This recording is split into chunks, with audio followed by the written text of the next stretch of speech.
There's a fascinating relationship between how we hear and how we learn, and it's something that's often overlooked when people talk about productivity, focus, or cognitive performance. We tend to focus on visual input or mental frameworks, but very few people consider the role of the auditory system, the ears, in modulating brain states that determine whether we can focus deeply or absorb information quickly. And yet, the auditory system is one of the fastest and most powerful ways to shift the entire brain and body into a state conducive for learning. In fact, your ears are not just passive receivers of sound. They are active participants in the regulation of attention, mood, alertness, and even memory consolidation. Let's start with the basic neuroanatomy. Sound waves are collected by the outer ear, funneled through the ear canal, and then converted into mechanical vibrations by the eardrum. Those vibrations travel through the tiny bones of the middle ear and eventually reach the cochlea in the inner ear. That's where the magic really begins, because inside the cochlea are tiny hair cells that transduce those mechanical vibrations into electrical signals. These electrical signals are then sent via the auditory nerve to the brainstem, and eventually to the auditory cortex. But what's often underappreciated is that this pathway also feeds into areas of the brain responsible for arousal, attention, and memory. For instance, there's a direct connection between the auditory system and the reticular activating system, a network in the brainstem involved in regulating wakefulness and attention. That means certain sounds, or even the absence of sound, can directly influence how alert or drowsy you feel. But even more interesting is how specific types of auditory input can prime the brain for learning by engaging neuromodulatory systems, especially those that release dopamine, acetylcholine, and norepinephrine. These neuromodulators act like tuning knobs, sharpening the brain's capacity to take in information, filter distractions, and retain what matters. Let's talk about focus first. Focus is not just the ability to pay attention, it's the ability to suppress competing inputs. And this is where your ears come into play. Research shows that background noise, particularly unpredictable noise, depletes cognitive resources by constantly shifting your attention. That's not surprising. What is surprising, though, is that when people listen to certain types of steady-state auditory input, like low-level white noise, pink noise, or even carefully designed binaural beats, the brain's attentional networks become more stable. These sounds act as a kind of auditory scaffolding that allows the brain to maintain its focus on a particular task without the interference of irrelevant signals. But there's more to it than just noise blocking. The auditory system also provides real-time cues to the brain about safety or danger in the environment. If the brain perceives a sound as threatening or novel in a negative way, the amygdala and other limbic structures light up, pulling you out of a focused state and into a defensive one.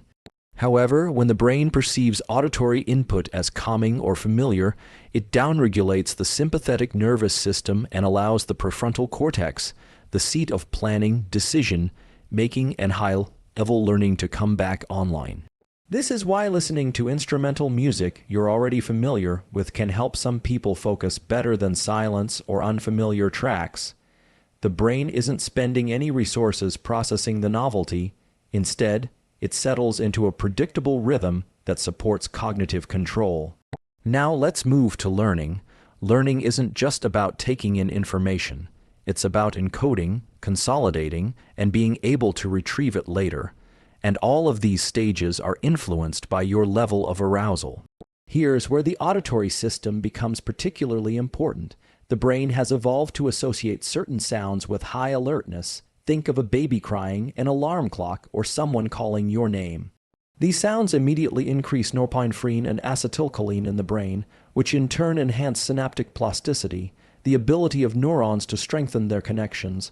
But if you stay in that hyper-aroused state too long, learning actually becomes impaired. That's why the optimal state for learning is one of high alertness combined with calmness, a paradoxical combination that the right kind of auditory environment can help create.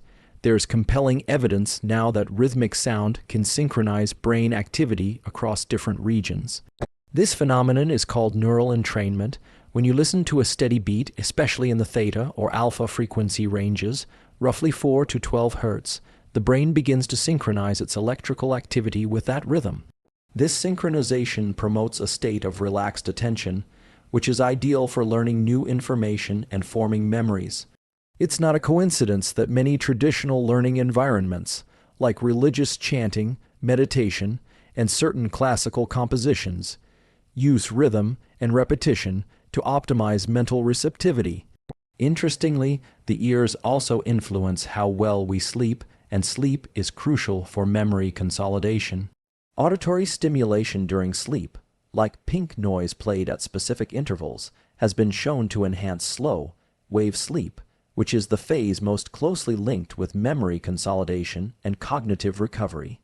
In other words, even when you're unconscious, your ears are still working to support learning.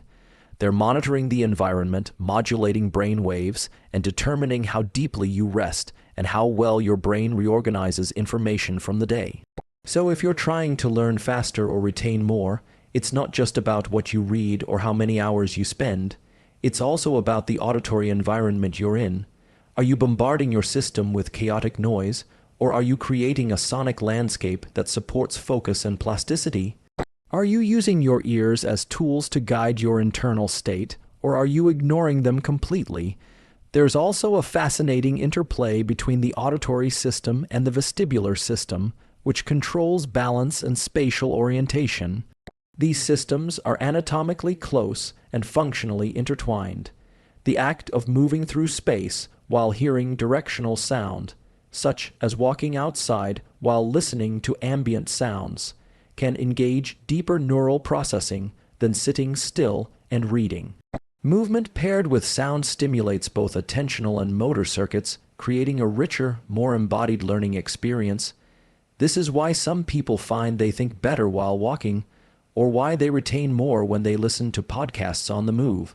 You're not just stimulating one input system, you're creating multisensory integration, which enhances encoding. Another powerful technique is auditory previewing. Listening to a summary of material before engaging with it visually or through reading can prime the brain's semantic networks and make it easier to understand and remember. This effect is rooted in predictive coding, the idea that the brain is constantly trying to anticipate what's coming next. When you listen first, you provide a framework for prediction, and that makes subsequent learning more efficient. This is particularly effective when paired with spaced repetition and active recall techniques. But perhaps the most overlooked aspect of auditory learning is the human voice. There's something uniquely powerful about hearing information spoken out loud, especially in a voice that conveys intention, emphasis, and emotional tone. The human brain is wired to respond to vocal cues. Even before we're born, we're listening to our mother's voice through the womb. That early exposure creates a bias in the brain. Vocal input is given priority in processing, especially when it comes with emotion or novelty. That's why storytelling is such an effective learning mechanism. It engages the auditory system in a way that flat text on a page simply can't match. It activates multiple regions of the brain, language centers, emotional centers, and even motor areas that simulate the actions being described. This multisensory activation strengthens encoding and improves retention. All of this leads us to an important point. The ears are not just passive receivers of sound, they are gatekeepers of your internal state. They determine whether your brain is in a mode of alertness, distraction, receptivity, or relaxation, and depending on what you're listening to or what you're not listening to, your capacity to focus and learn can vary dramatically. So what can you do practically? First, assess your sound environment. Is it helping you or hurting you? If you're in a noisy space, consider noise, canceling headphones or steady, state sound like white or pink noise. If you're struggling to focus, try instrumental music with a consistent tempo around 60-70 beats per minute. If you're trying to prepare your brain for learning, use auditory previewing. And if you're trying to remember something important, repeat it out loud or listen to it in someone else's voice. Also, consider how sound impacts your emotional state. If you're stressed, listening to low-frequency, slow-tempo music can help engage the parasympathetic nervous system and bring you back into a calm state. If you're tired and need a boost, higher, frequency, faster rhythms can increase alertness and motivation. The key is intentionality, using sound as a tool rather than treating it as background static. There's also a case to be made for periods of intentional silence, because just as sound can stimulate and focus the brain, silence can reset and restore it. In silence, the brain is free to perform what's called default mode network activity, internal processing that underlies insight, memory consolidation, and emotional regulation. So, alternating between sound and silence, much like intervals in physical training, can optimize cognitive performance over time. The bottom line is this: your ears are one of the most direct access points to your brain. They can trigger neuromodulatory cascades, shift your internal state within seconds, and create the optimal conditions for learning. Yet most people go through life without realizing the power they hold. They let sound happen to them, rather than using it as a lever to shape their mental performance. But once you start paying attention, once you begin to use your ears strategically, everything changes. Focus becomes easier, learning accelerates, and the mind becomes a more flexible, adaptive, and powerful tool, all through the simple act of listening with intention. And when we begin to look deeper into how auditory cues interact with our psychological states, it becomes clear that sound is not just about hearing. It's about perception, interpretation, and the cascade of neurological reactions that follow. For example, let's consider the phenomenon of auditory salience. The brain is hardwired to prioritize certain sounds over others, especially those that are sudden, unpredictable, or biologically significant.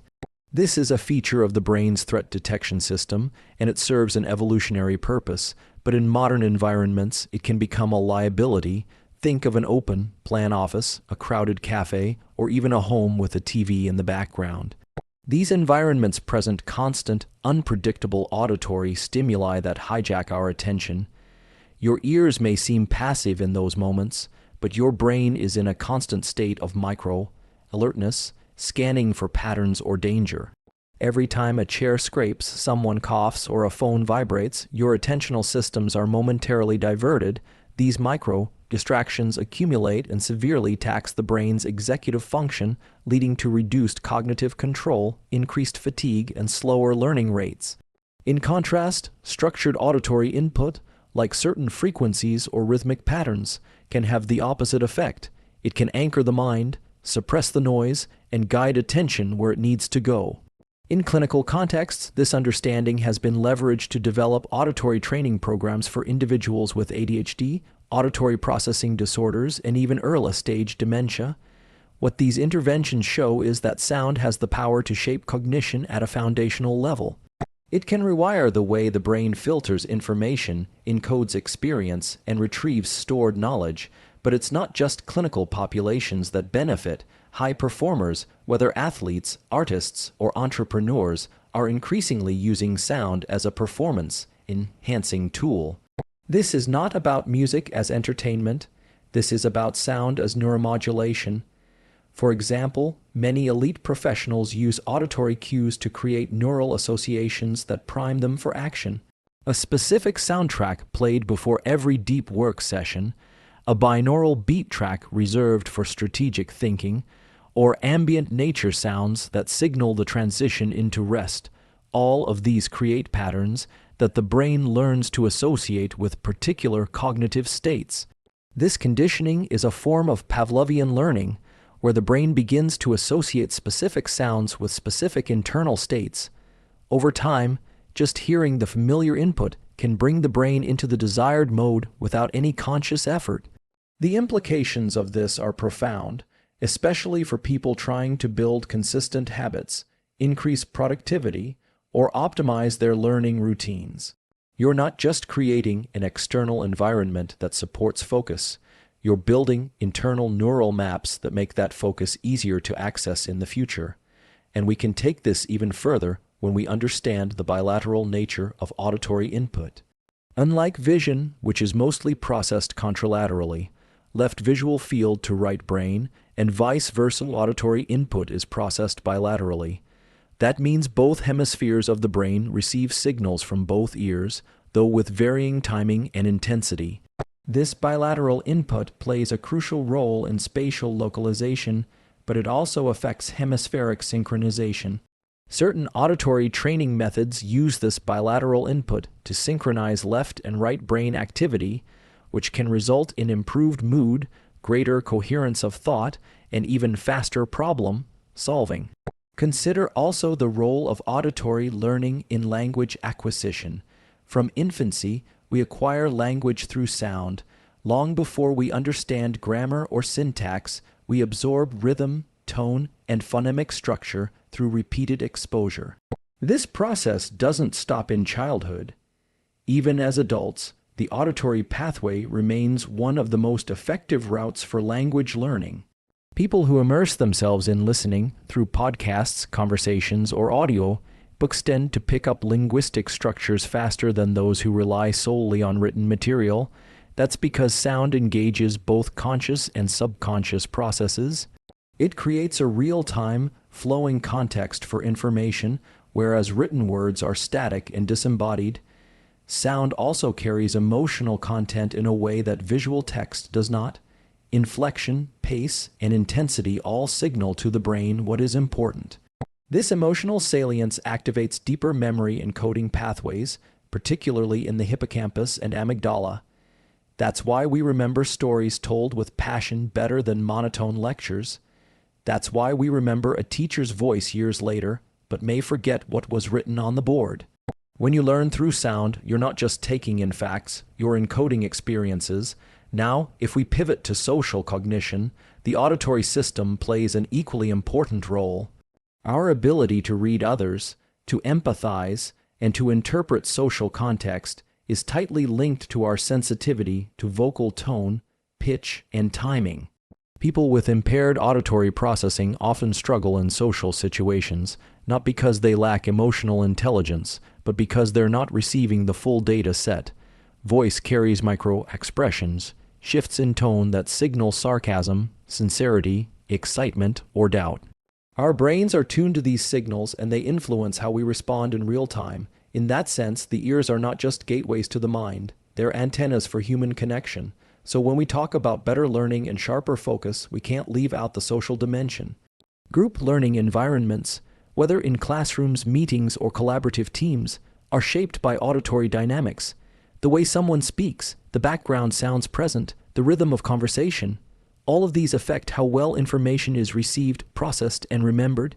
Optimizing for this means paying attention not just to what is said, but how it's said and what the surrounding auditory context looks like.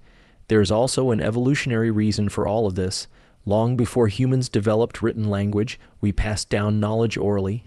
Stories, instructions, warnings, rituals, these were all conveyed through sound. The human brain evolved in this sonic environment. Written language is relatively new in evolutionary terms, but oral transmission of knowledge spans millennia. Our brains are still more optimized for auditory learning than we often realize. When you hear something, especially in a structured, rhythmic, or emotionally salient format, you're activating ancient, powerful circuits that are built for retention and integration. Now, let's explore the connection between sound and stress. Chronic stress is one of the biggest inhibitors to learning and focus. When the brain is in a stressed state, it prioritizes survival. It diverts resources away from the prefrontal cortex and shifts into reactive mode. Sound can be a trigger here, or it can be a solution. Sudden, loud, or discordant sounds can induce a stress response even if the threat is not real. Conversely, soft, harmonic, or familiar sounds can lower cortisol levels, activate the parasympathetic nervous system, and restore cognitive function. This is why so many therapeutic interventions include sound baths, harmonic frequency treatments, or guided meditations with auditory cues. Even the simple act of humming or chanting can produce vibrational effects in the body that engage the vagus nerve, a key player in regulating heart rate, digestion, and mood. Humming at certain frequencies has been shown to increase nitric oxide production in the nasal passages, which improves oxygen flow and calms the nervous system. That's not just anecdotal, it's supported by growing research. Your voice, your breath, and your ears form a loop of physiological feedback that can be trained to create optimal internal states. In educational settings, this has incredible implications. Students exposed to controlled auditory environments, free from disruptive noise, enriched with meaningful vocal cues, and balanced in rhythm and tone, show improved learning outcomes. This is not just due to fewer distractions, it's because their brains are operating in a more coherent, receptive mode. Educators who understand how to use their voice's rhythm, cadence, and emotional tone, and reach students on a deeper level than content alone ever could. And this isn't just for children or academic contexts. Adults, too, learn better in environments where the auditory input is intentionally shaped. Whether it's corporate training, self-directed learning, or even coaching and mentorship, using the auditory system as a primary delivery channel accelerates engagement, improves retention, and makes learning a more embodied experience. Let's not forget the role of expectation and novelty. The brain is a prediction machine. When we encounter something predictable, the brain doesn't need to work as hard, but when there's a novel stimulus, especially an auditory one, it pays attention. This is why certain learning strategies include moments of auditory surprise, a change in tone, a sudden pause, a rhythmic shift. These techniques reset attention and prevent habituation, keeping the learner actively engaged. The brain also uses auditory prediction errors, moments when the sound doesn't match expectation, as a learning signal. These moments generate increased dopaminergic activity and enhance memory formation. So rather than striving for constant sameness in your auditory environment, it may be more effective to introduce deliberate, controlled novelty. The brain thrives on that balance between familiarity and surprise. It's how you keep the learner's mind in that sweet spot, engaged, curious, and primed to absorb. In meditation practices, this principle is used in reverse. Rather than stimulating the brain, the goal is to quiet it. Auditory focus, such as concentrating on the breath, a mantra, or ambient sound, is used to shift attention inward. This process activates different neural networks associated with introspection, emotional regulation, and meta-awareness. For many, auditory anchoring in meditation is more effective than visual cues because the ear does not require the same level of overt focus as the eyes. It allows for a gentle, persistent attention, one that enhances neuroplasticity over time. So we come full circle, from focus to learning, from stress reduction to emotional connection, from ancient storytelling to modern cognitive science. The ears are not just tools of perception, they are instruments of transformation. When used intentionally, they unlock levels of mental performance that most people never access. They guide the rhythms of our brainwaves, shape the flow of our attention, and build the scaffolding of memory. The question is not whether sound affects the brain. The question is whether you're using that effect to your advantage. When we recognize the ears not merely as sensory organs, but as levers for cognitive change, we gain access to a powerful toolkit. We stop reacting to sound and start orchestrating it. We begin to design our environments, our learning strategies, and our routines around the auditory cues that align with our goals. And in doing so, we reclaim one of the most ancient yet most underused tools for human potential, the power of intentional listening. So when you truly begin to understand the role of your ears, not just as passive receivers of sound, but as active participants in your brain's focus, learning, and emotional regulation, you unlock a new dimension of human performance. You realize that the path to better concentration, deeper learning, faster retention, and even inner peace isn't just in what you look at or what you read, but in what you listen to, how you listen, and the meaning your brain assigns to it. Your ears are not just gateways, they are guides. And when you start listening with intention, you don't just hear more clearly. You think more clearly, you learn more effectively, and you begin to live with a heightened sense of awareness, focus, and purpose. Use that awareness wisely, and your ears will take you further than you ever imagined.